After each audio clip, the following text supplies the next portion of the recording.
ये उनका भीतर का डर बता रहा है कि वो कितने कमजोर हैं और कितने निर्दयी हैं। अगर हमको मस्जिदें तोड़कर मंदिर बनाना होता तो इतने मंदिर के जितने पुजारी हैं वो ही अभी तक खत्म कर देते मस्जिदें। हमें मस्जिदें नहीं, मस्जिदों पे मंदिर नहीं बनाने। जहां हमारे मंदिर थे हमें वहां मंदिरों के पुनर्निर्माण करवाने। अब उनको अगर ये डर है तो भगवान करे उनका डर बरकरार रहे।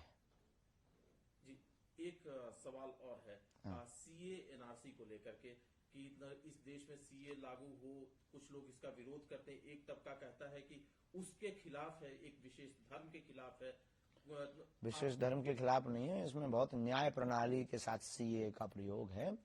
बुद्ध, जैन, ईसाई आदि जितने भी आए हैं भारत में, इन्हें शरणार्थी कहते हैं, एक भाषा में शरणार्थी आए हैं। तो बांग्लादेश और पाकिस्तान आदि से आए हुए अन्य मजहब के लोग भी कुछ आए हैं, जिनका नाम नहीं हम लेना चाह रहे, जिनका भी नाम ले रहे थे उनके समाज के लोग, उनके खिलाफ नहीं है।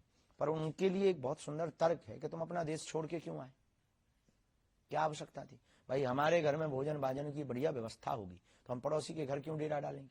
या तो कोई तुम्हारा षड्यंत्र है, या फिर तुमको कोई कान भर रहा है, या कोई इंटरनेशनल साजिश है। तो बढ़िया है, सीए बहुत बढ़िया है।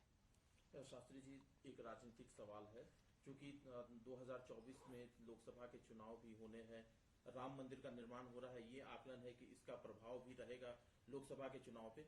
आपको क्या लगता है, भारतीय जनता को जो वोट देने जाएगी, क्या उसको नरेंद्र मोदी को एक और चांस देना चाहिए? हम राजनीति पर टिप्पणी तो नहीं करते, न राजनेता पर टिप्पणी करते। जो राष्ट्र हित की बात कर रहा, राष्ट्र हित के लिए बोल रहा, राम राज्य की स्थापना के लिए जी रहा, ऐसे व्यक्ति को, भारत के संपूर्ण वोटरों को स्वविवेक के साथ अपनी मति के अनुसार वोट देना चाहिए। अब किसको देना चाहिए ये तुम्हारा विवेक, हमारे कहने से आपको वोट देना नहीं। और हम राजनीति पर टिप्पणी करके काहे को बेफिजूली में फंसे। लेकिन कुछ लोग ये राय रखते हैं कि शास्त्री जी पर्ची निकालते हैं तो राहुल गांधी और कांग्रेस की भी कभी पर्ची निकाल करके बता दें कि देखो साहब, हम पर्ची निकालते हैं मानव जीवन की दैहिक दैविक भौतिक समस्याओं के समाधान के लिए। सबको आना चाहिए, जिन्हें निकलवानी है वो आए। अब आपके कहने से नहीं हम निकालेंगे, जिनको निकलवानी है वो हमारे पास आए, हम बिल्कुल बारे में उनके बताएंगे। जो हमें चेतना के बल पर, शक्ति के बल पर पता लगेगा, हम बोलेंगे, और जो बोलेंगे वो सत्य होगा। ये हनुमान जी की कृपा। एक सवाल है कि जो आज की वर्तमान, जो आज का राजनीतिक परिदृश्य है, जिसमें कई अलग अलग मोर्चों पर काम हो रहे हैं, क्या आकलन है आपका इस सरकार को लेकर के जो ये काम कर रही है? मैं किसी पार्टी की बात नहीं कर रहा, किसी नेता की बात नहीं कर रहा।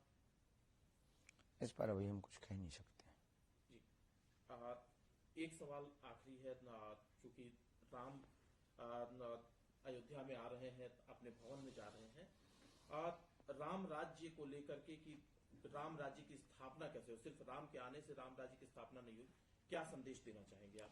राम राज्य की स्थापना होगी, अमीर और गरीब को छांटा जाए और गरीबों का भला किया जाए और जातिवाद को खत्म किया जाए। जातिवाद की रोटी सेंकने वालों के मुंह पर जोरदार तमाचा लगवाया जाए कानून के द्वारा। और भारत में राम राज्य की स्थापना, ये जो राम जी के ऊपर टिप्पणी उठाते हैं, इनके लिए कठोर कानून बनाया जाए और तीर्थों को स्वच्छ पवित्र किया जाए और तीर्थ क्षेत्र में बिकने वाली मांस मदिरा पर पूर्ण प्रतिबंध लगाया जाए और गरीबों को पूर्ण अधिकार दिया जाए, चाहे वो किसी भी जाति का हो, किसी भी वर्ग का हो, किसी भी मजहब का हो। तो भारत हिंदू राष्ट्र बनेगा और राम राज्य हो।